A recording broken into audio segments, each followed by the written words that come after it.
이제 수업을 제대로 진행을 하도록 합시다. 우선 일단 2장은 운영체제 시스템의 구조입니다. 운영체제 시스템의 구조. 그런데 실제로 그 내용은 주로 우리가 운영체제에 대해서 배워야 할 것, 그러니까 즉 이 책에서 배워야 할 내용들, 그것들을 쭉 추스려 가지고 모든 그 운영체제, 지금 이 교과서에 대한 인트로덕션, 이렇게 생각을 할 수가 있어요. 그래서 우선 여기서는 지금 즉 2장에서는 무슨 내용을 지금 공부를 할 것인지 한번 들여다보면은 첫 번째가 운영체제 시스템의 서비스입니다. 서비스. 그래서 서비스 측면에서 어떤 기능들을 운영체제가 제공을 하는지 이제 그걸 쭉 볼 거고요. 그러고 나면은 운영체제 시스템의 인터페이스에 대한 얘기가 나옵니다. 우리가 사용자가 컴퓨터 운영체제를 사용을 하려면 뭔가가 인터페이스 역할을 하는 게 있어서 걔를 통해 가지고 운영체제를 사용을 하겠죠. 그 결과로 컴퓨터가 우리가 원하는 작업을 실행을 하게 되는 겁니다. 그죠? 그래서 어떤 종류의 인터페이스를 통해서 컴퓨터를 조작시키고 원하는 대로 프로그램이 실행되도록 할 거냐, 이런 인터페이스에 관련된 내용이 나오는데 주로 커맨드 라인 인터페이스, 명령어 창을 띄워가지고 거기다 여러분들이 직접 키보드를 이용해서 명령어를 치는 방법, 그리고 또 다른 방법은 GUI 방식이 되겠습니다. GUI는 그래픽 유저 인터페이스죠. 이게 이제 윈도우에서 쓰이는 방식 같이 요새는 이제 이게 많이 보편화돼서 쓰이고 있는데, 그냥 마우스 가지고 어디 가서 오른쪽 버튼 더블 클릭하면 실행되고 어느 아이콘 위에다가, 그리고 또 그 아이콘 위에다가 오른쪽 버튼 누르면 그러면은 또 뭐 할 수 있는 옵션들이 쭉 튀어나옵니다. 그 중에 하나를 선택해서 실행을 시키는 거죠. 뭐 그런 것들이 이제 인터페이스라고 얘기를 합니다. 그래서 그 두 가지에 대해서 설명을 하고요. 그러고 나면 그 다음에 시스템 콜이 나옵니다. 우리가 뭐 시스템 콜 해가지고 예전에도 요 조금씩 얘기를 했었었는데, 요 시스템 콜은 주로 사용 용도가 운영체제한테 어떤 기능을 부탁하고 싶을 때 사용을 하는데, 어떤 식으로 사용을 하게 되는지, 왜냐면은 시스템 콜은 사람 눈, 그러니까 사용자 눈에 보이는 기능이 아니거든요. 그죠? 그래서 이 시스템 콜은 쓰고 싶은 시스템 콜, 써야 하는 것들을 그냥 프로그래밍 상에서 호출을 해가지고 실행시키면 사용이 됩니다.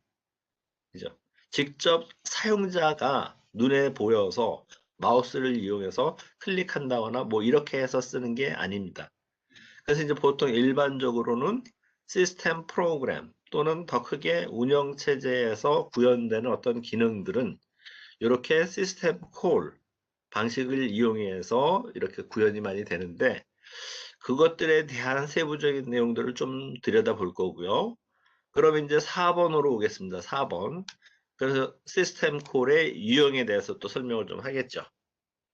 자, 시스템 콜은 종류가 굉장히 많습니다. 굉장히 많아요. 그래서 이제 그 중에 어떤 시스템 콜들이 있는지 그냥 여러분들이 감을 잡을 수 있는 수준에서 뭐 한 100개 정도 수준에서의 시스템 콜들을 보여주고, 얘네들이 어떤 방식에 의해서 사용되는지를 설명을 할 겁니다. 그러고 나면 이제 시스템 프로그램입니다. 시스템 프로그램. 시스템 프로그램은 사용자 눈에 보이는 운영체제의 기능입니다. 그러니까 어떻게 얘기를 하면은 여러분들은 시스템 프로그램을 통해서 그 운영체제를 접하게 되는 거고 사용하게 되는 거죠. 가장 대표적인 게 우리 그 파일 관리자 같은 거. 파일 관리자 같은 거는 시스템 프로그램입니다. 그렇지만 하여간 어찌됐든 여러분들이 컴퓨터를 켜고 뭔가 작업을 하려면 보통 어느 프로그램을 찾아서 클릭을 하게 되는데, 그런 경우에 보통 일반적으로 먼저 어느 파일이 어디 있고 내가 원하는 파일이 어디 있고 그거를 실행시키기 위해서는 일단 시스템 관리, 시스템 파일, 그러니까 파일 관리자죠. 파일 관리자를 찾아서 띄워놓은 다음에 이제 그 다음에 원하는 프로그램을 찾고 더블 클릭해서 실행시키고 뭐 이렇게 될 겁니다. 그래서 여러 종류의 시스템 프로그램들이 있는데, 그 여러 종류의 시스템 프로그램들이 어떤 거고 무슨 기능을 하는지를 역시 여기에서 볼 겁니다. 그러고 나면 이제 6번으로 가면 운영체제 시스템의 디자인, 말 그대로 디자인과 임플리멘테이션에 관련된 이슈들을 이제 쭉 설명을 할 거고요. 그 다음에 이제 운영체제의 구조. 여기서는 지금 운영체제의 구조 뭐 한 4가지 정도로 설명을 할 것 같은데, 어떤 서로 틀린 어떤 구조를 갖는 운영체제들이 존재를 하는지, 초기의 운영체제는 이런 모습이었다가 나중에 어떻게 발전이 되어 왔는지, 뭐 이러한 내용들을 보여줄 겁니다. 구조적인 측면에서. 자, 운영체제 구조 얘기를 했었었는데, 요 버추얼 머신도 일종의 일반적인 운영체제에서 변형된 타입이라고 얘기를 할 수가 있어요. 일단 버추얼 머신은 가상 머신, 가상 컴퓨터 뭐 이런 의미를 갖고 있습니다. 그러니까 쉽게 생각을 하면 피지컬하게는 한 대의, 물리적으로는 한 대의 컴퓨터인데 그거를 더 작은 단위의 여러 시스템으로 쪼개놓은 겁니다. 컴퓨터 시스템으로. 보통 일반적으로 사용자가 그 컴퓨터를 쓸 때 그 컴퓨터의 이용률이 매우 낮다 보니까 이러려니 몇 개로 쪼개서 여러 사용자의 니드를, 여러 사용자를 만족시켜 줄 수 있겠다 싶어서 버추얼 머신 개념이 나오게 됩니다. 그래서 버추얼 머신이 어떻게 구현이 될 수 있고 어떤 장단점을 가질 수 있는지 그런 내용을 다루게 될 거고요. 그러고 나면은 이제 9번이 되겠네요. 운영체제 시스템의 제너레이션. 설치를 얘기를 합니다. 설치를. 그러고 나서는 이제 맞단계가 부팅이죠. 부팅. 파워 버튼을 눌러가지고 부팅이 되는 그 과정 전체에 대해서 좀 설명을 할 겁니다. 이렇게 이제 하다 보면은 2장을 이제 다 커버를 하게 되고 이 내용들이 또 역시 많습니다. 그래서 대략 한 5번 정도 전후해가지고 오늘 수업을 하고 나머지 부분들은 다음 시간에 수업을 해야 할 것 같아요. 자, 이제 그러면 이제 다시 돌아옵시다. 2장의 목표입니다. 2장의 강의 목표가 되게 되는데, 자, 첫 번째 목표는 뭔가요? 운영체제가 사용자 또는 프로세스 또는 또 다른 시스템들에 제공하는 서비스들, 그런 것들을 기술을 하는 게 목표입니다. 소개를 시켜주는 게 목표입니다. 그래서 운영체제 서비스에는 이런 거, 또 저런 게 있구나. 이거는 운영체제에서 제공하는 서비스구나. 뭐 이런 거를 이제 설명을 할 거고요. 그 다음에 이제 두 번째로 넘어가면은 운영체제의 구조. 이렇게 틀린 구조가 있을 수 있고, 저렇게 틀린 구조가 있을 수 있고, 그 다음에 기술이 발전하다 보니까 운영체제의 구조도 이렇게 바뀌어 왔구나. 뭐 이런 거를 설명을 하겠죠. 그게 이제 목표입니다. 그래 놓고, 이제 그 다음에 나오는 목표는 어떻게 설치되는지, 운영체제가. 그 다음에 카스터마이즈 되는지. 카스터마이즈 된다는 얘기는 뭐예요? 예를 들어서 여러분들이 좋아하는 환경으로 맞춰서 꾸며놓는 겁니다. 그잖아요. 사람마다 컴퓨터를 사용할 때 습관이 있고 버릇이 있습니다. 그래서 그거에 맞춰가지고 이런 동작은 내가 잘 쓰니까 뭐 이거는 어디다 둬야겠다. 요거는 바탕화면에 두고 계속 그냥 쉽게 클릭해서 실행시킬 수 있도록 그렇게 만들어 두겠다 하는 식으로 카스터마이즈 하는 과정, 그 다음에 부팅시키는 이런 것들을 쭉 설명을 하겠다는 게 2장의 목표가 되겠습니다. 자, 그러면 이제 제일 먼저 아까 얘기한 대로 운영체제 시스템의 서비스. 그래서 운영체제는 사용자를 돕기 위해서 여러 가지 서비스들을 제공을 합니다. 그래서 이제 3개 슬라이드에 거쳐가지고 쭉 이런 서비스들이 나올 텐데, 처음에 나오는 서비스는 사용자 인터페이스입니다. 사용자 인터페이스, 유저 인터페이스. 자, 이건 아까도 얘기했죠. 하나는 커맨드 라인 인터페이스 해서 CLI고요. 그 다음에 두 번째 거는 GUI 해가지고 그래픽 유저 인터페이스입니다. 그리고는 이제 거기에 추가적으로 일반 PC 환경에서는 잘 안 쓰지만 배치 작업을 돌리는 이러한 인터페이스도 존재를 합니다. 배치 작업이라고 뭐라고요? 그냥 프로그램과 데이터만 주면 오랜 시간 동안 그냥 사용자하고 인터랙션 없이 자기가 알아서 그냥 임무를 수행하는 겁니다. 작업을 실행하는 거예요. 그게 1시간 걸릴지 2시간 걸릴지는 모르겠지만 필요한 건 다 갖고 있는 겁니다. 프로그램, 그 다음에 데이터. 그렇게. 그래서 그거를 배치 작업이라고 하고, 이전에도 이거의 이그젬플을 한번 들었죠. 한 달에 한 번씩 하는 월급 계산 같은 거. 그런 거면은 월급 계산하는 프로그램과 사용자의 그 급여에 관련된 데이터만 미리 넣어주면 다음 달치 월급이 다 계산돼서 나오는 겁니다. 이게 뭐 몇십 명 안 되면야 뭐 이런 배치 프로그램 돌릴 필요가 없겠지만 뭐 수만 명이 될 수도 있고 수십만 명이 될 수도 있는 케이스가 있기 때문에 이런 배치 형태로 작업을 많이 합니다. 그 다음 프로그램을 execution 실행시키는 서비스. 우선 일단 이렇게 실행을 시키려면 처음에 이제 메모리로 로딩을 시켜야 합니다. 실행시키고자 하는 프로그램을 메모리로 갖고 와야 하고 로딩 시켜야 하고 그러고 나서 이제 진짜로 실행을 시키겠죠. 그걸 이제 런 시킨다고 얘기를 하는데 실행을 시킬 거고요. 당연히 잘 끝까지 갔으면은 종료되겠죠. 종료. 근데 이거 종료되는 것도 두 가지를 생각할 수가 있는데 노멀하게 정상적으로 종료되는 케이스도 있을 거고 비정상적으로 종료되는 경우도 있을 겁니다. 비정상적으로 종료되는 경우는 뭔가 에러가 발생을 했다는 얘기죠. 그러면 이제 비종료적으로 종료된 뭐 이유 같은 걸 띄워주면서 어찌됐든 비정상적이긴 하지만 그 프로세스는 종료를 시키기는 해야 합니다. 보통 이런 경우는 어보팅 된다고 얘기를 합니다. 어보팅. 그러니까 비정상적으로 종료된다는 의미에서 어보팅. 자, 그리고 이제 또 다른 서비스는 입출력 서비스입니다. 입출력 서비스. IO에 관련된 거. IO에 관련된 건데. 역시 마찬가지로 뭐 파일을 입출력 시킨다. 그 다음에 여러 가지 IO 디바이스에서 뭐 입출력 작업을 해야 할 일들이 프로세스 실행시키다 보면 당연히 많이 발생을 하겠죠. 그죠? 그래서 이런 것들을 요청이 들어오면은 받아서 처리를 해줄 수 있는 것도 운영체제의 한 서비스라는 얘기입니다. 그러고 나면 이제 파일 시스템.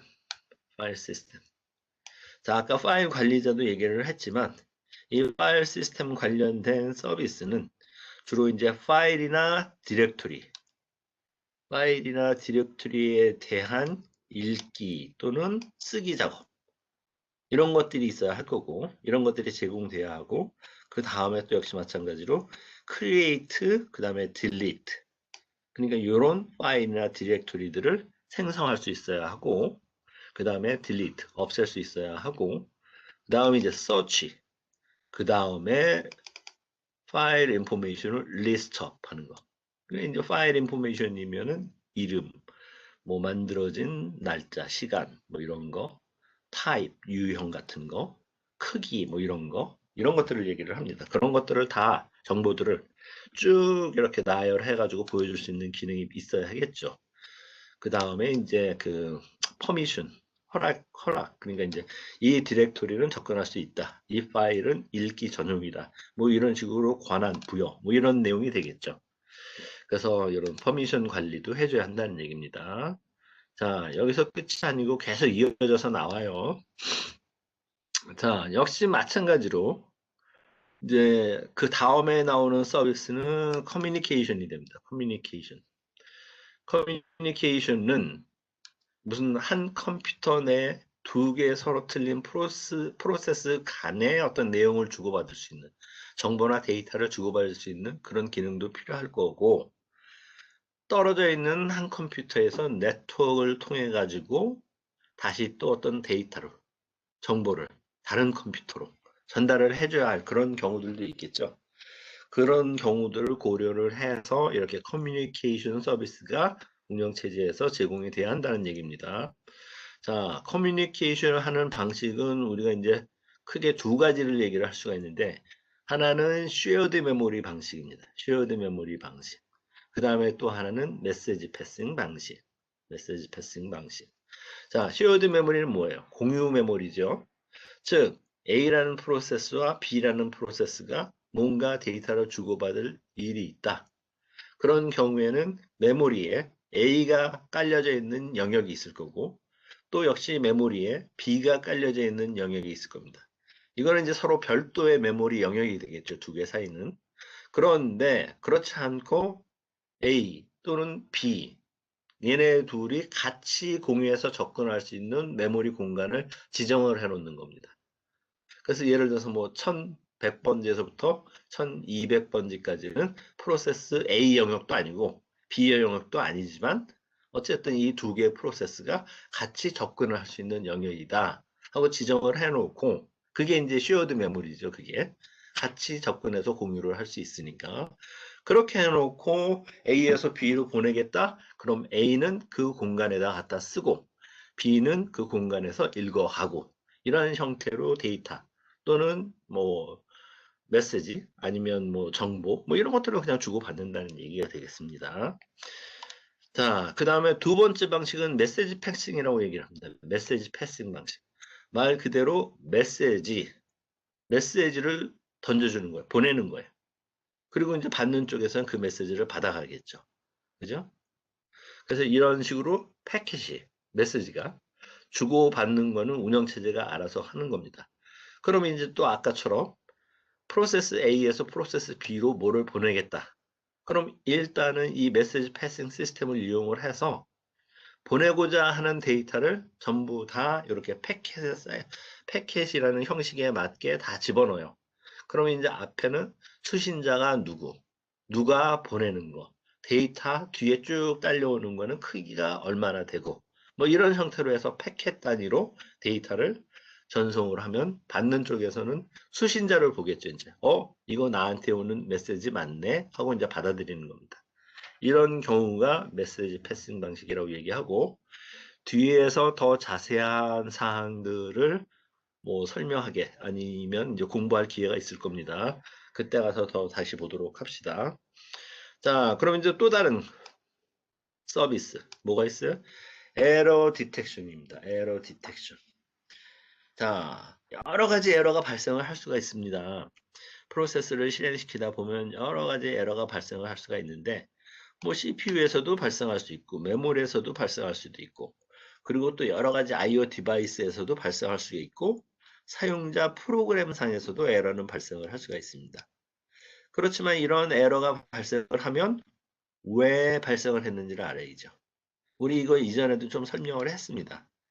예를 들어가지고 이렇게 에러가 발생을 하면, 예를 들어서 프린터에 용지가 없다 이런 경우가 발생을 하면 이렇게 에러가 발생한 걸 어떻게 알려준다고요? 인터럽트를 발생시켜서 알려준다고 그랬습니다. 그죠? 인터럽트 받은 놈은 하던 일 중지하고, 이 인터럽트가 왜 생겼지? 누가 발생시킨 거지? 아, 이거구나. 이 때문에 발생이 된 거구나. 이렇게 이제 파악을 하고 나면은 그 인터럽트 발생된 거를 처리해주는 프로그램을 돌려주면 됩니다. 그죠? 그러니까 예를 들어서 뭐 용지가 없었다? 이제 그런 오류가 발생을 한 겁니다. 에러가. 그러면은 이제 그것 때문에 인터럽트가 발생을 한 거고, 됐을 거고, 그러면은 그 인터럽트를 처리해주는 그 방법은 뭐겠어요? 그냥 스크린에 띄워주는 거겠죠. 저 프린터에 용지가 없으니까 용지를 보충하세요. 뭐 이런 거, 메시지가 확 화면에 뜨는 겁니다. 그냥. 그죠? 그게 이제 그 해결할 수 있는 그 특정 에러, 인터럽트를 처리할 수 있는 그 방법이 되겠죠. 자, 그 내용이 밑에 있는 겁니다. 각각의 에러에 대해서 그 에러를 처리해 줄 수 있는 어떤 액션을 취해줘야 하는데, 그게 이제 방금 전에 얘기했던 것 같은 뭐 인터럽트 서비스 루틴. 왜냐면 에러가 발생하면 그 발생된 상황을 인터럽트를 걸어서 운영체제한테 알려준다 그랬으니까 그 인터럽트 서비스 루틴 같은 걸 돌려주면은 그러면은 에러가 해결되는 겁니다. 그 다음에 이제 디버깅 툴 같은 것도 이제 많이 씁니다. 에러가 발생을 했으면 그 에러를 수정해야죠. 특히 프로그램상에서 발생된 에러라고 하면은 그러면은 이렇게 디버깅 툴을 이용을 해가지고 그 에러를 바로잡을 수가 있는 겁니다. 자, 이제 그러고 나면 또 역시 마찬가지로 서비스 측면인데, 여기서는 지금 사용자의 편의성이라기보다는 시스템의 효율적인 운영을 위한 운영체제의 서비스다. 이렇게 생각할 수 있어요. 자, 어떤 것들이 있을 수 있는지 보면, 첫 번째는 이제 리소스 얼로케이션입니다. 리소스 얼로케이션. 자, 사용자도 여럿이 있을 거고, 그 다음에 또 여러 개의 작업들이 동시에 막 돌고 있을 겁니다. 그런데 그러한 작업들, 프로세스들이 실행되려면은 자원들이 먼저 확보가 돼야 해요. 자원들이. 그러니까 CPU나 운영체제 입장에서는 저 프로세스가 이것도 달라고 그러고 저것도 달라고 그러고 또 뭐 제3의 어떤 다른 IO 디바이스도 달라고 그러네? 그런다고 해서 필요하다고 하는 거를 다 줘버리면 어느 프로세스한테는 많은 자원이 할당이 될 거고 다른 프로세스는 상대적으로 굉장히 적은 자원들이 할당이 되겠죠. 그죠? 그러면 이제 어떤 프로세스는 할당을 못 받게 되니까 실행 단계로 넘어가지도 못하는 그런 경우도 발생을 할 수가 있습니다. 여기서 자원이라고 얘기하는 거는 뭐 CPU도 되고 CPU 사이클 여기 있는 거. 그 다음에 메인 메모리 공간도 될 거고요. 그 다음에 어떤 파일들도 될 거고 IO 디바이스 장치들도 될 거고. 그죠? 자, 이런 경우에 얼마나 공평하게 효율적으로 자원을 할당해주고 그렇게 해서 그 프로세스가 종료하게 되면 다시 또 수거를 해야죠. 수거를. 반납을 받아야 한다는 얘기입니다. 그런 과정. 그런 것들을 어떻게 잘 관리를 해주냐? 이것도 운영체제에서 제공하는 서비스입니다. 그 다음에 이제 나오는 거는 어카운팅 서비스네요. 어카운팅. 어카운팅 서비스라고 그러면은 그냥 어느 사용자가 어느 자원을 얼마만큼을 사용하고 있다. 이런 거를 관리를 하고 있는 겁니다. 시스템의 자원을 누가 얼마만큼 언제 사용하고 있다. 이런 거를 이제 관리를 하고 있는 건데 예전에는 그러니까 초기에는 컴퓨터 시스템이 굉장히 비쌌었습니다. 그럴 때는 그 비싼 컴퓨터 시스템을 이용하는데 돈을 지불을 해야 했어요. 근데 누구는 많이 쓰고 누구는 적게 쓸 수도 있기 때문에 많이 쓰는 사람한테는 돈을 많이 받아야겠죠. 적게 쓴 사람한테는 적게 받고. 그러기 때문에 이렇게 어카운팅 기능을 이용해서 누가 얼마나 썼다는 것을 다 기록을 가지고 있는 겁니다. 그러고 있다가 이제 나중에 청구서를 내보내야겠죠. 그러니까 학교에서도 마찬가지였어요. 운영체제 아니면은 C 프로그래밍 과목을 듣겠다? 그러면은 그 여러분들이 초기에 등록금 낼 때 거기에 보면은 컴퓨터 사용료 해서 얼마 붙어 있습니다. 그게 이제 기본적으로 그 강좌를 수강할 때 사용되는 컴퓨터, 그거의 이용료죠, 이용료. 그게 이제 그렇게 들어가 있는 거고, 그만큼 쓰고 또 모질란다? 그러면 이제 중간중간에 전산실을 가가지고 거기에서 창구에서 자, 내 학번이 이렇게 되고요. 어느 과목에서 쓸 건데, 뭐, CPU 타임을 뭐, 10초 더 주세요. 뭐, 예를 들어서. 뭐, 그런 식으로 해서 돈을 내고, 그때그때 필요한 만큼의 컴퓨팅 자원을 확보를 해야 합니다. 그런데, 지금은 컴퓨팅 자원이 굉장히 싸졌어요. 옆에 주위 보세요. PC 하나 갖고 있지 않은 사람이 누가 있나? 랩탑 하나 안 갖고 있는 사람이 누가 있나? 굉장히 그 정도로 컴퓨팅 자원들이 싸졌습니다. 그러면은 이제 메인프레임급 정도로 되는 좀 고성능 컴퓨터들도 싸지기는 매한가지입니다. 그럼 이제 이 어카운팅 기능을 어떨 때 이용을 하느냐? 이용률을 다 자원별로 모니터링을 하고 있는 거예요. CPU의 이용률, 메모리의 이용률, 프린터의 이용률 이런 거를 다 관리를 하고 있다가 언제 그러니까 예를 들어서 뭐 시스템의 성능이 좀 떨어졌다 뭐 싶을 때 그때 시스템을 업그레이드 해야 하는데 가장 적은 돈으로 뭐를 업그레이드를 하면 그러면은 가장 효과적으로 성능이 좋아질 수 있을까? 그래서 작은 돈으로 큰 성능을 얻기 위한 거죠, 말하자면. 그럴 때 이 어카운팅 기록들을 쭉 들여다보는 겁니다. 그랬더니 뭐 CPU 이용률은 보통 뭐 한 10%대에서 그냥 그대로 머물고 있는데 반면에 메모리의 이용률은 70%가 넘어가더라. 평균값이. 그리고 하드디스크도 남아 돌더라고. 뭐 예를 들어서 뭐 1테라바이트 뭐 이랬는데 보통 보니까 뭐 300기가밖에 안 쓰더라.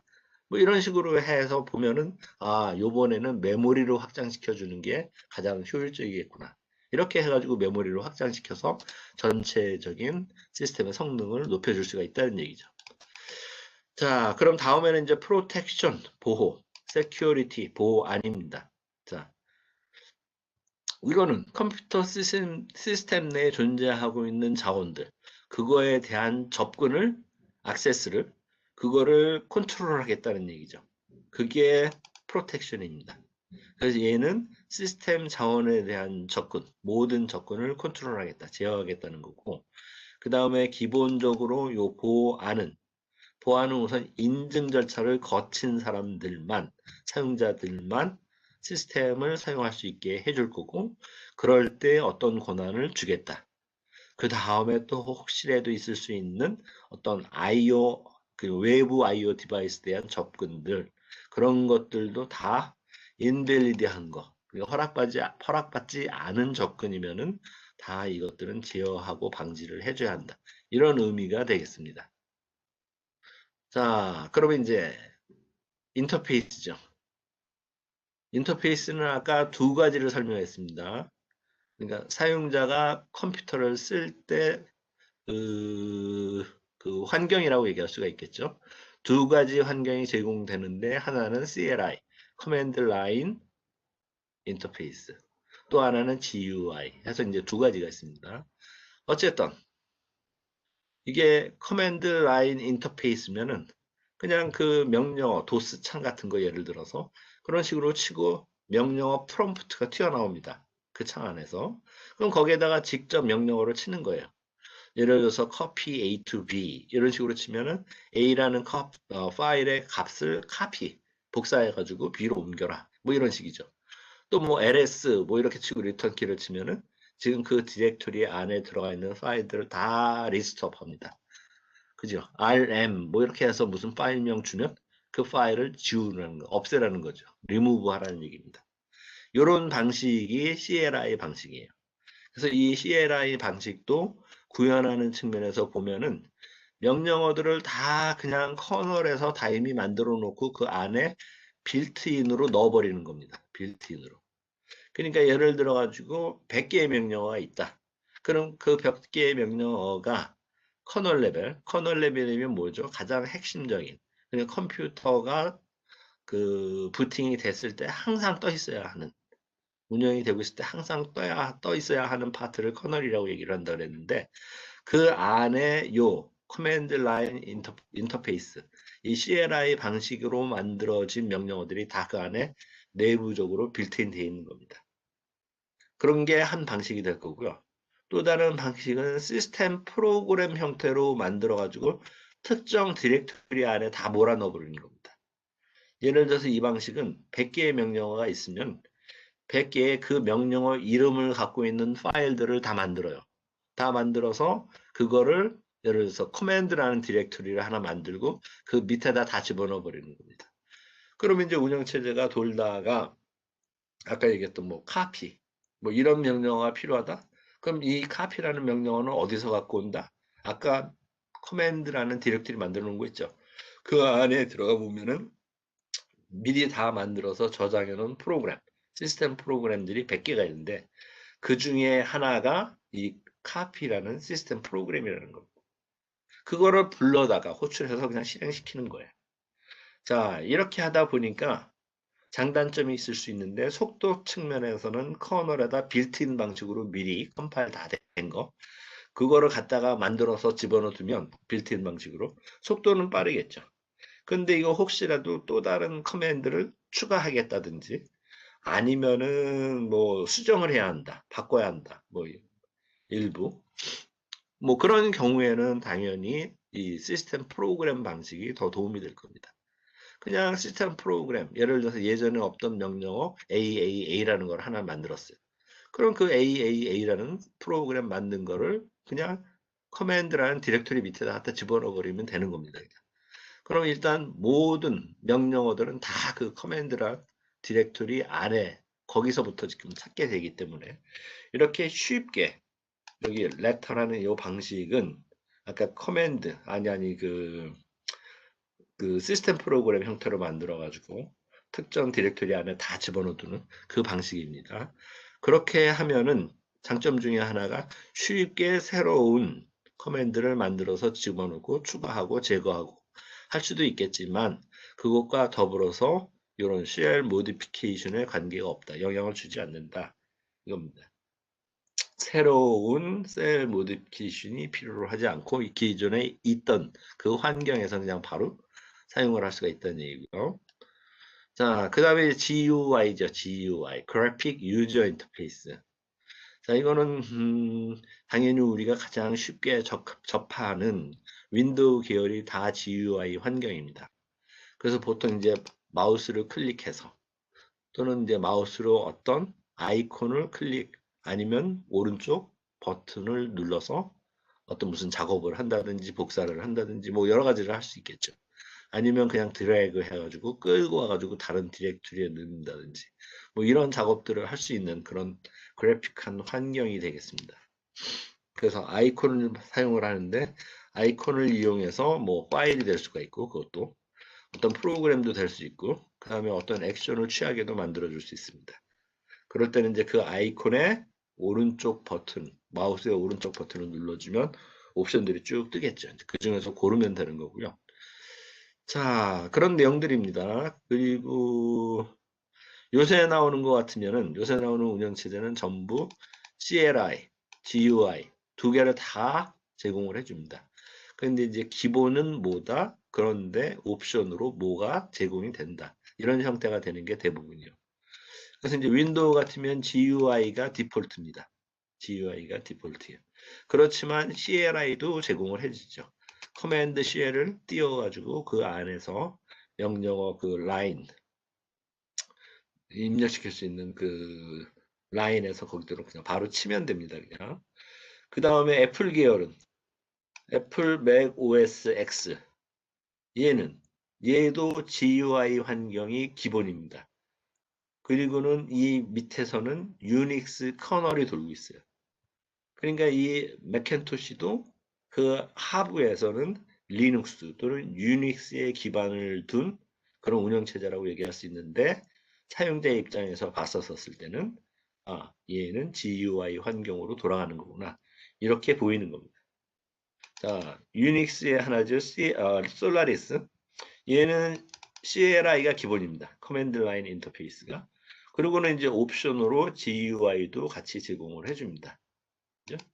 자, 이렇게 일반적으로 요새 제공되는 이런 인터페이스들은 둘 다 CLI, GUI를 같이 제공을 하고 있고요. 자, 이제 시스템 콜로 넘어왔네요. 시스템 콜. 말 그대로 보면은 시스템을 호출하다.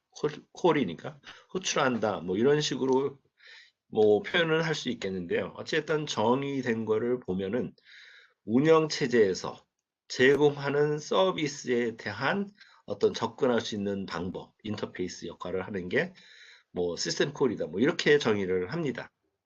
용도는 우리 아까 예전에도 얘기를 했죠. 운영체제에서 제공하는 기능들 그거를 사용하고 싶을 때 해당되는 시스템 콜을 호출을 해서 이용을 해서 운영체제한테 부탁을 한다. 이런 형태로 많이 사용을 한다고 그랬었고요. 이런 시스템 콜들은 이제 요새는 주로 이렇게 하이 레벨 랭귀지 C나 또는 C++와 같은 랭귀지를 이용해서 많이 씁니다. 잘 구현을 합니다.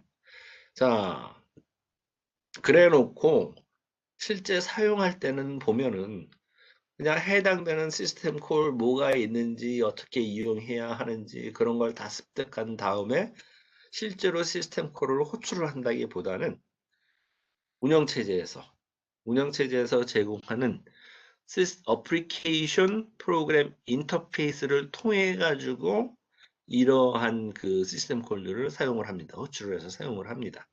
그러니까 실제로 직접적으로 시스템 콜을 호출해서 사용하는 경우보다는 API, 어플리케이션 프로그램 인터페이스를 통해서 제공을 한다는 거예요.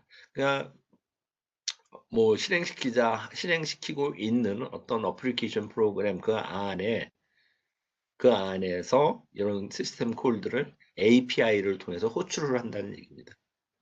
자, 그러면 이 API 얘기가 나왔으니까 어떤 API가 있는지를 보면은 Win32 API. 이거는 윈도우 계열에서 제공하는 API입니다. 어플리케이션 프로그램 인터페이스. 그러니까 어플리케이션 프로그램들이 이 API에서 제공하는 그 기능들, 그것들을 이용을 해서 윈도우에 접근을 하고 실행을 시키고 하는 작업들이 이루어진다는 얘기고요. 그 다음에 또 하나는 POSIX API죠. POSIX API. 이건 여러 종류의 유닉스 계열 또는 리눅스 계열. 그리고 또 아까 애플의 맥 OS 얘도 밑에 단에서는 유닉스가 돌고 있다고 그랬죠. 그러니까 얘도 포함해서 이런 유닉스, 리눅스, OS X에서 제공해주는 POSIX API가 존재하고요. 그 다음에 또 다른 API 중에 하나는 자바 API가 되겠습니다. 자바는 자바 버추얼 머신. 자바 버추얼 머신을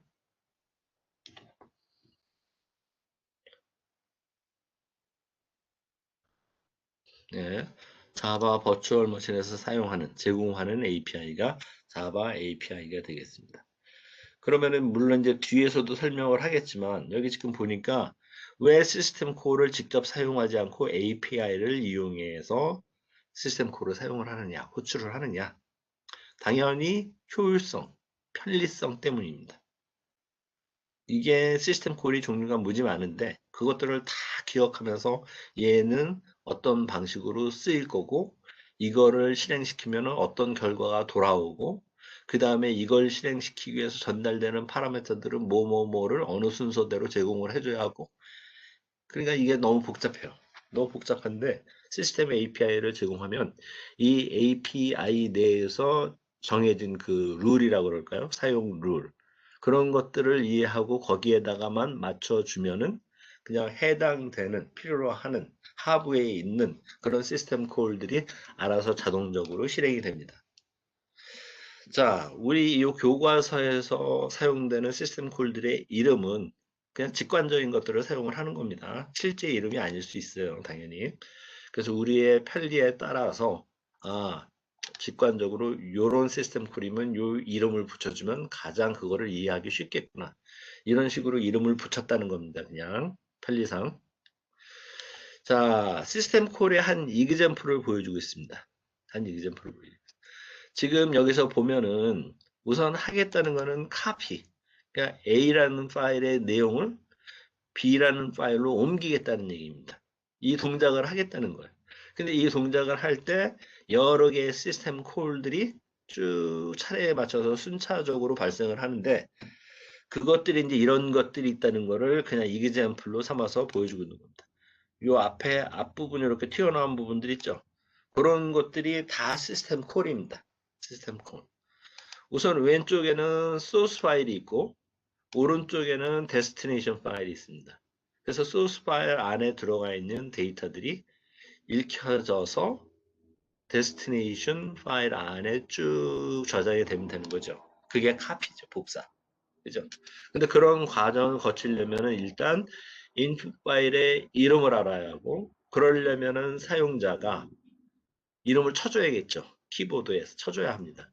그러니까 그, 그 인풋 파일의 이름을 입력하세요 하는 이런 메시지 같은 게 또 떠야겠죠. 그 다음에 이제 거기에다가 이제 인풋 파일 이름 그거를 또 받아들여야 할 겁니다. 그죠? 그런 식으로 acquire input file name 그 다음에 또 destination이 되는 어떤 파일의 이름도 또 받아야 하고 그럼 이제 그게 이 부분이 되겠죠. 그런 것들 각각이 시스템 콜입니다. 그걸 인풋 파일 열어야겠죠. 오픈. 그것도 시스템 콜이에요. 근데 만약에 혹시 잘못 쳐가지고 입력 파일 이름 값을 잘못 쳐가지고 그런 파일이 없으면 또 에러 메시지 보내야겠죠. 그 다음에 이제 또 역시 마찬가지로 데스티네이션 파일의 이름을 또 만들어야 하는데 아까 받았으니까. 근데 혹시라도 같은 이름의 파일이 이미 존재할 수가 있습니다.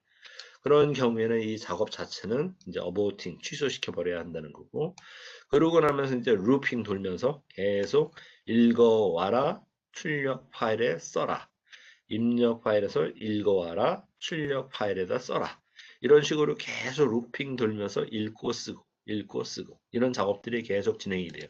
언제까지? 더 이상 읽을 게 없을 때까지 그런 작업을 하고 그러고 나면 이제 그 마지막에 요거 close out file 그죠? 데스티네이션 파일에 다 옮겨온 겁니다. 복사본들이. 이제 그런 거. 이런 과정들을 거치게 되는데 이런 것들이 전부 다 이런 어떤 카피라는 기능이 실행되는 그 와중에 필요로 하는 시스템 콜들이 된다는 얘기예요. 자, 다음 이기자풀은 어떤 API, 뭐 윈32 API 예를 들어서 뭐 이런 데서 제공되는 어떤 기능입니다. 여기서는 지금 read function, read file이라는 펑션인데 윈32 API 안에 있는 이 펑션이 어떻게 구성이 되어 있는지 그거를 이제 한번 보도록 합시다.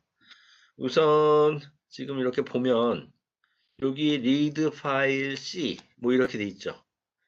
이게 이제 이름입니다. 그래가지고 여기 핸들 어떤 거를 처리를 해줄 거냐 이런 파일을 처리해 줄 거다. 이제 요 뒤에 붙는 부분들은 전부 다 파라미터 값들입니다. 그래서 이러한 펑션을 콜할 때, 호출을 할 때 같이 전달돼야 하는 파라미터 값들이 이런 것들이 있다는 얘기죠. 그래 놓고 보면 맨 왼쪽에 있는 거는 return value. return value는 뭐예요? 이 펑션이 실행되고 나면 결과가 넘어와야 할 테죠. 실행 결과가 넘어와야 할 텐데 그때 반납되는 값이 여기는 BOOL이네요. 불리언 값이 반납이 된다는 거예요. 반환이 된다는 얘기입니다. 불리언 값이면 뭐예요? 1 아니면 0이죠. true 아니면 false, 참 아니면 거짓. 이런 값들이 반환이 된다는 거예요. 뭐의 결과로? 요 read 파일 C, read 파일이라고 하는 어떤 그 펑션이 실행되고 나면. 자, 그러면 아까 파일, 요 이름이 주어질 거고, 그거를 핸들, 처리를 하겠다는 얘기고요. 그 밑에 보면은 LP void라고 있습니다. LP void 버퍼. 그럼 어느 버퍼를 사용해서 거기에다가 읽어온 값을 잠시 저장하고, 그리고 거기에서부터 다시 읽어 갈 거냐 하는 거를 명시를 해줘야 하고요. 그러고 나면은 DW 워드, 요 세 번째 거죠. DW 워드. 이거는 뭐예요? 지금 우리가 읽어와야 할 전체 데이터의 바이트 수가 얼마나 된다는 것을 명시를 해준 거고, 그 다음에 그 밑에 있는 LPD 워드, 이거는 지금까지 얼마나 읽어왔나 하는 거를 지금 표시를 해주는 거고, 해주기 위한 용도고, 그 다음에 맨 밑에 있는 거, LP overlapped 이렇게 표시되어 있는 부분은 이거는 실제 이렇게 IO 작업이 두 개가 맞물려서 진행이 되고 있느냐 그 의미입니다. 예를 들어서 한쪽에서는 쭉 읽어오겠죠. 그러면서 버퍼에 쌓이겠죠. 그래서 버퍼에 쌓인 값은 또 어디로 뭐 예를 들어서 뭐 데스티네이션 파일이 있으면 그쪽으로 그냥 바로 쭉 넘겨가겠죠.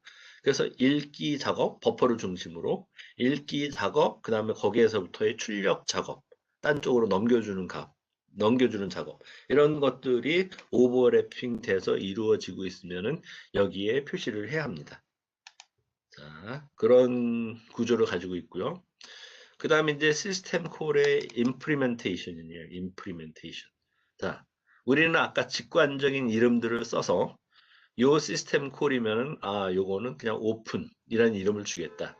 또 어떤 시스템 콜은 close, 뭐 파일을 크로즈 시켜라 하는 식으로 그런 이론들을 준다고 했는데 여기에서는 이제 그 구현 단계로 넘어가면은 이렇게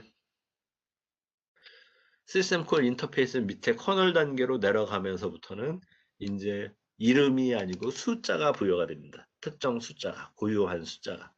그래서 이 시스템 콜은 예를 들어서 1123이라는 숫자가 부여되어 있고 또 다른 시스템 콜은 1124 뭐 이런 숫자가 부여되어 있다. 이런 식으로 숫자를 가지고 어떤 관리도 하고 그거에 해당되는 시스템 콜들을 실행을 시킵니다.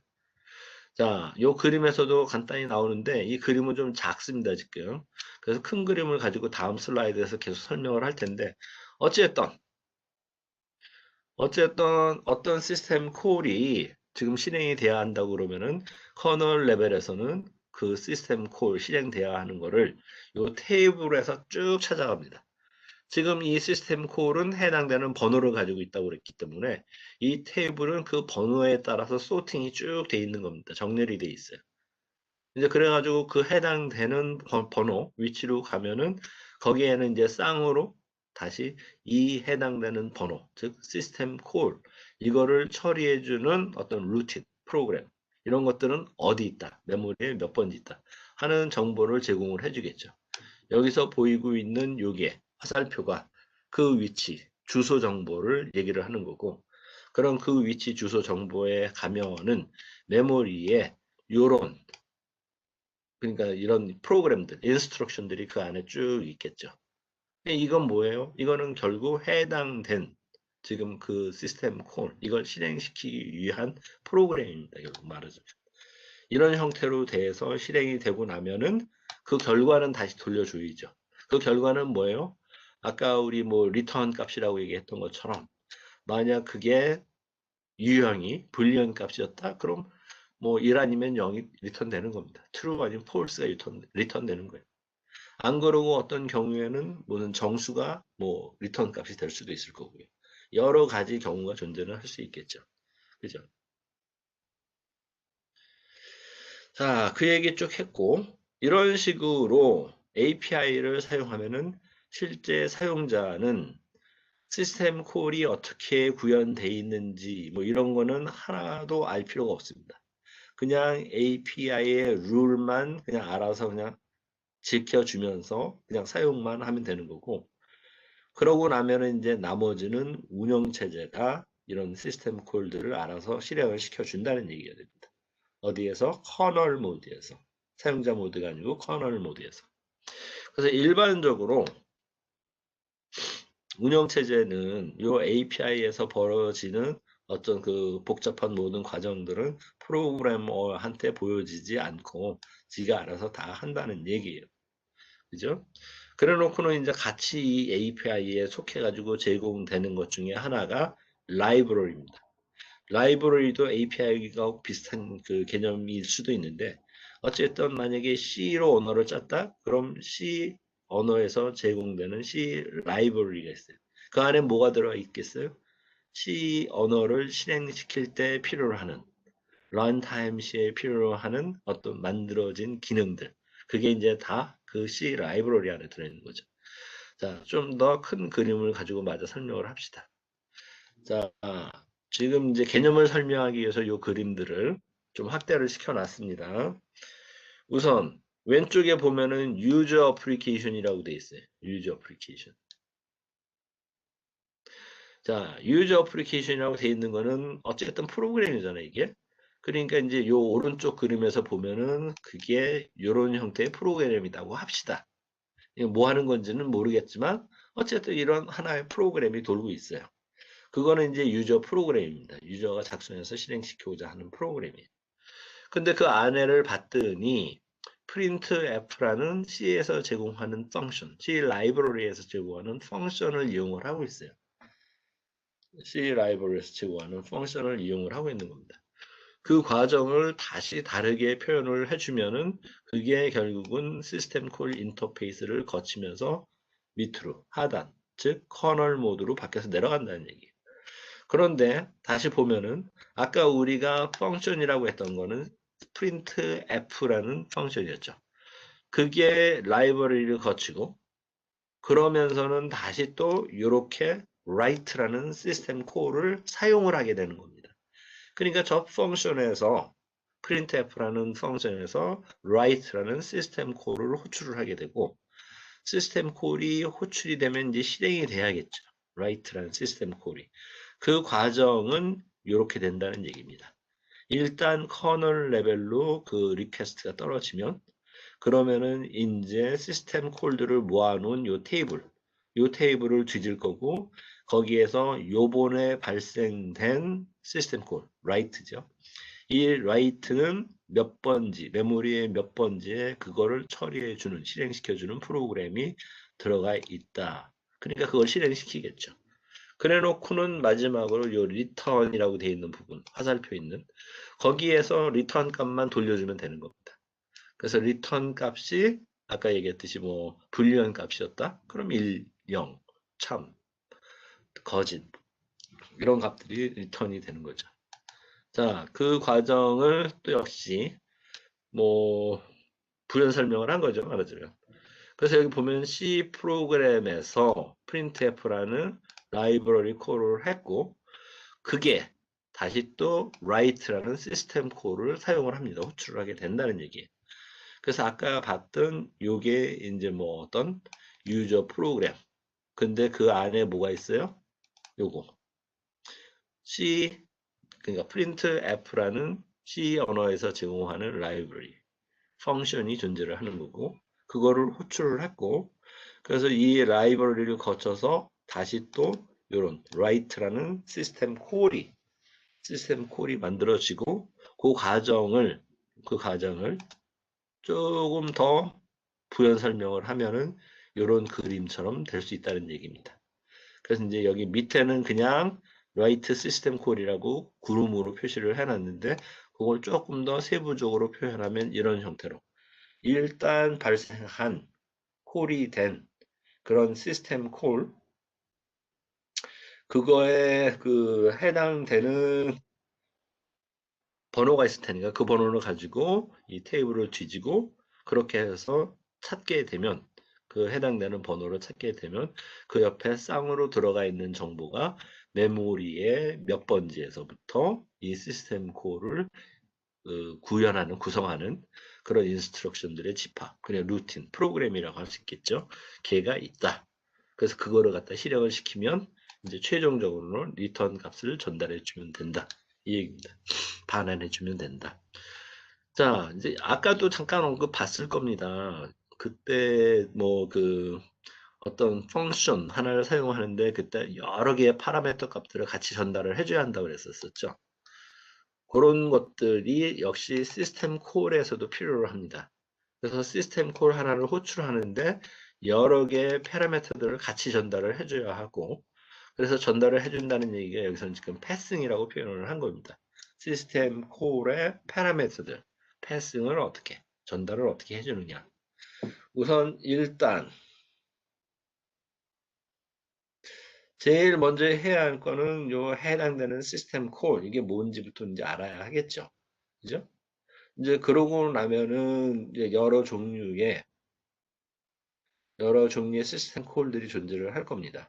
그런데 그런 시스템 콜들을 호출을 할 때 아까도 얘기했듯이 여러 개 부수적으로 붙는 이런 그 파라메타 값들, 그것들을 같이 전달을 해줘야 해요, 운영체제한테.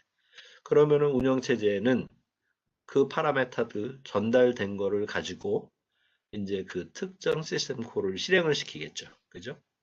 자, 우선 제일 간단한 방법입니다. 파라미터들을 전송을 해줄 때 가장 간단한 방법은 레지스터를 이용하는 거예요. 레지스터. CPU가 사용하는 레지스터가 여러 개가 있습니다. 많이 있어요. 근데 그 중에 몇 개를 사용을 해서 파라미터 값들을 전달을 해주는 겁니다. 그게 한 케이스예요. 근데 이제 여기서 문제는 지금 이렇게 여유분으로 남아있는 레지스터의 개수보다 전달해 줘야 하는 파라미터의 정보가 더 많다. 이렇게 되면은 안 되겠죠. 그래서 이게 이제 하나의 단점입니다. 그러니까 레지스터들의 뭐 개수가 한정이 돼 있다 보니까 100개 중에 지금 뭐 예를 들어서 90개는 이미 쓰고 있고 10개가 여유분인데 지금 전달을 하려고 하는 파라미터, 이것들은 10개의 레지스터 가지고는 안 된다. 모질란다. 더 있어야 한다. 이런 케이스가 발생할 수도 있다는 얘기입니다. 그렇지만 어쨌든 가장 간단하게는 그냥 CPU 주변에 있는 레지스터들을 이용해서 파라미터 값을 전달을 하면 그게 가장 간단할 수가 있고요. 두 번째는 메모리를 이용합니다. 메모리 어떤 한 블록을 정해놔요.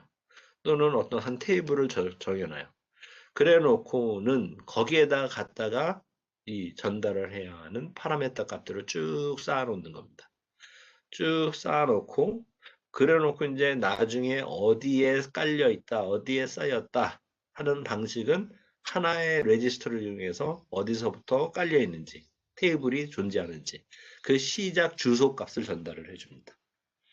그러면 이제 거기에서부터 읽어가면 되겠죠.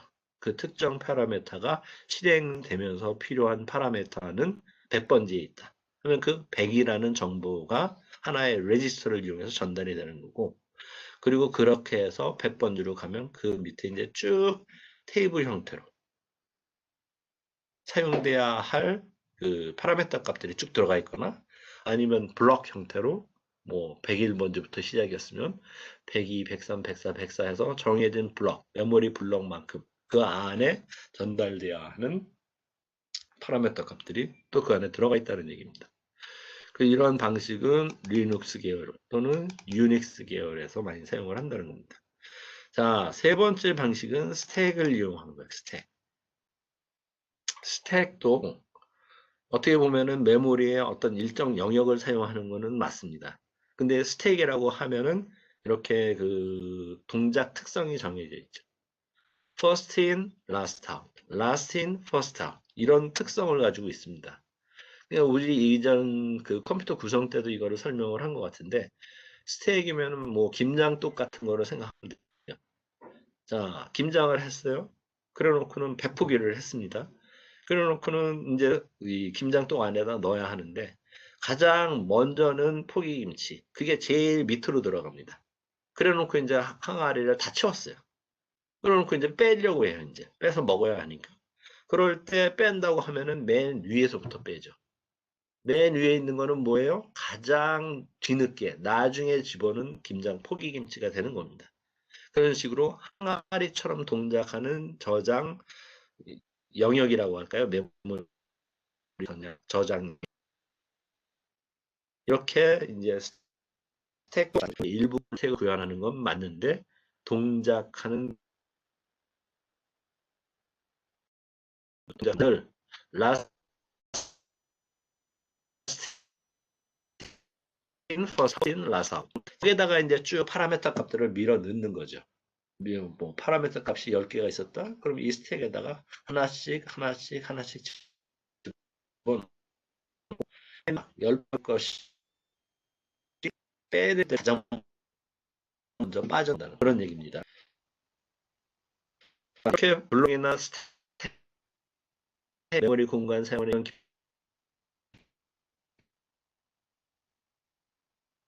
기법들은 파라미터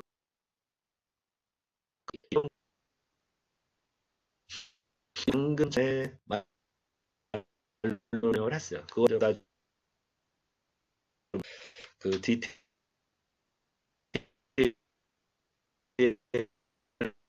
가지고 그게 설명을 한 겁니다. 앞으로 보니까 우선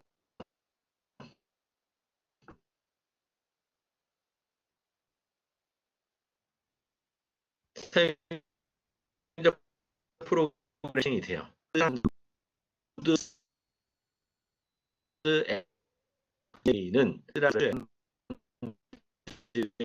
에서부터 뭐가 들어가 있느냐?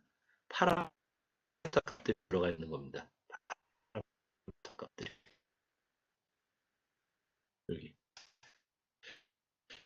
그걸 지금 사용할 어떻게 있어요? 시스템 이게 이제 어디 들어가 있는 거죠, 메모리에. 그죠? 이제 그게 지금 쪽에서 보면은 여기가 영역이 됩니다. 그걸 이제 시스템의 인스트럭션들이다. 그래서 이제 전체적으로 한 프로그램이죠. 예를 들어서. 이제 그렇게 되고 얘네들은 이제 실행을 시키겠죠. 인스트럭션 바이 인스트럭션으로 쭉 하나씩 하나씩 실행을 시키는데 그때 필요로 하는 파라미터 값들 이거는 이미 특정 레지스터를 이용해서 이 x라는 주소 값이 전달이 된 겁니다. 그래서 x라는 요 번지에 가면은 거기에는 파라미터 값들이 쭉 들어가 있겠죠, 이제. 그죠? 그래서 이 파라미터 값들을 이용을 해서 아까 시스템 콜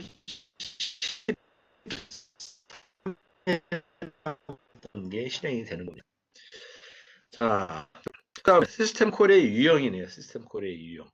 자, 시스템 콜들은 종류가 많다고 그랬습니다. 그거를 이제 크게 5가지 유로 분류를 해봤어요.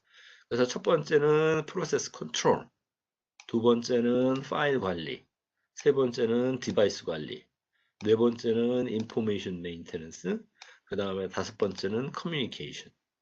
이렇게 돼 있는데 교과서에 보면 테이블에 그림에 요것들을 쭉 다 나열을 해놨습니다. 자, 이렇게 5가지 항목, 유형으로 이렇게 구분을 해놨고, 각 유형 안에 어떤 것들이 있는지를, 여기서는 지금 좀 작게 보이지만, 어찌됐든, 좀 크게 볼까요? 봅시다.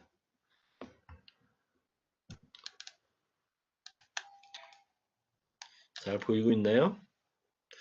우선 시스템 콜의 유형 측면에서 보면은 첫 번째 유형 프로세스 컨트롤과 관련해서 and, 프로세스 어보팅 시키는 거, 로딩 시키는 거, 실행 시키는 거, 그 다음에 프로세스를 생성하고 프로세스를 종료시키는 거, 프로세스의 어트리뷰트를 갖고 오는 거, 수집하는 거, 그 다음에 어트리뷰트를 세팅하는 거, 다음에 시간을 기다리는 거, 그 다음에 웨이트 이벤트, 어떤 이벤트가 발생되기를 기다리는 거, 그 다음에 이벤트를 발생시키는 거죠. 이벤트가 발생됐으니까 시그널을 발생시키는 그런 종류의 시스템 콜, 그 다음에 메모리를 활당하고 메모리를 비워주는 그러한 시스템 콜들이 이 항목, 프로세스 컨트롤이라는 이 항목 안에 들어가 있는 겁니다. 자, 이게 한 유형이고요. 그 다음에 두 번째 유형을 한번 볼까요? 자, 두 번째는 파일 관리입니다. 파일 관리. 첫 번째, 파일을 생성하고 파일을 없애고 파일을 오픈, 클로즈, 파일을 리드, 라이트, 리포지션. 리포지션은 헤드의 위치를 리포지션 시킨다는 얘기요. 파일의 속성을 갖고 오고 파일의 속성 값들을 만들고 지정을 해주고. 이게 이제 그 다음 파일 관리에 관련된 것들이고요. 세 번째는 디바이스 관리에 관련된 시스템 콜들입니다.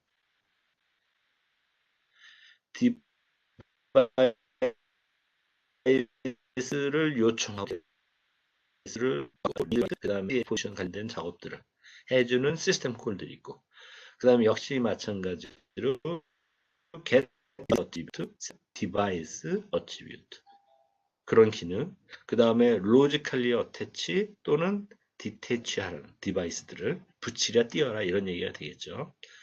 그러니까 이제 그 다음은 information maintenance인데 이거는 이제 이런 거죠. 이제 시간, 날짜, 그 다음에 이것들은 가져오라는 얘기죠. set, 시스템의 시간, 시스템의 데이터를 갖고 와라.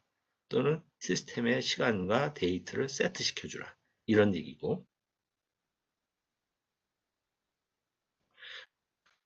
그 다음에 또 하나는 시스템의 데이터 세트 시키라는 얘기고. 그 다음에 또는 프로세스를 갖고 와라. 파일을 갖고 와라. 디바이스 어트리뷰트 정보들을 갖고 오라는 얘기고.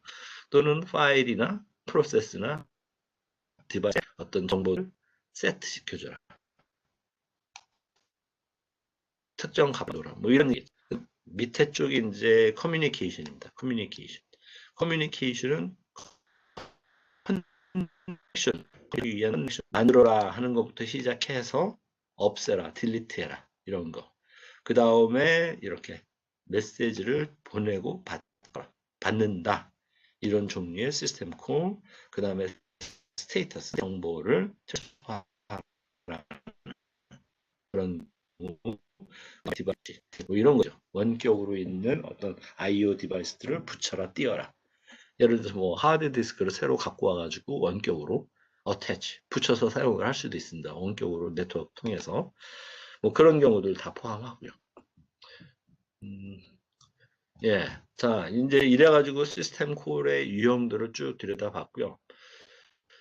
그러고 나면은 이제 시스템 프로그램으로 넘어가네요. 시스템 프로그램으로. 요것도 뭐 그렇게 몇 장 되지는 않으니까 지금 여기까지는 오늘 수업을 처리를 자, 시스템 프로그램은 뭡니까? 시스템 프로그램은 프로세스나 프로그램의 개발과 실행을 도와주는 그런 프로그램들을 시스템 프로그램이라고 얘기를 합니다. 그리고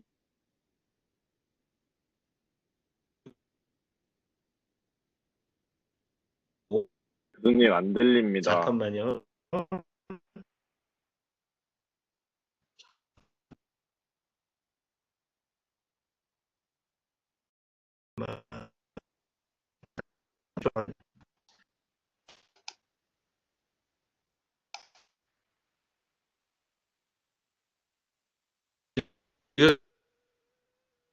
컴퓨터가 그런지 모르겠는데 어쨌든 들리나요? 들려요? 안 들리나요? 아, 그럼 나갔다가 다시 들어와야겠는데? 아, 그럼 그냥 여기서 중지합시다. 자, 여기서 중지하고 여기서부터는 다음에 합시다. 지금, 지금 뭔가